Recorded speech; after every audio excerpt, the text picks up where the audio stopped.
Hello and welcome back to Questions and Answers.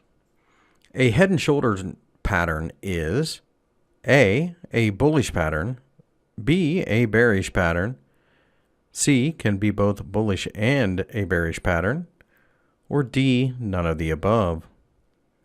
Wrong answers include A, bullish pattern, B, bearish pattern, and D, none of the above.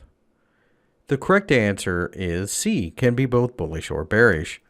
An invoice, or upside down head and shoulders, is a very bullish sign, while the traditional head and shoulders is bearish. A falling wedge is A bullish pattern, B, a bearish pattern, C, can be both bullish and bearish, or D, none of the above. Wrong answers include B, bearish pattern, C, be both bullish and bearish, and D, none of the above. The correct answer is A, a bullish pattern. When reading the economic calendar, what data is more important? A, the forecasted one, B, the actual one, C, the previous one, or D, all of the above.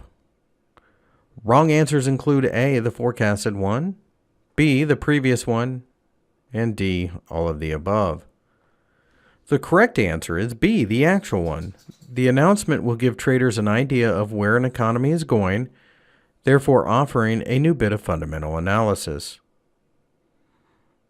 When a bullish flag breaks, the price is moving A, to the upside, B, to the downside, C, not moving, D, none of the above. Wrong answers include B, to the downside, C, not moving, and D, none of the above. The correct answer is A, to the upside.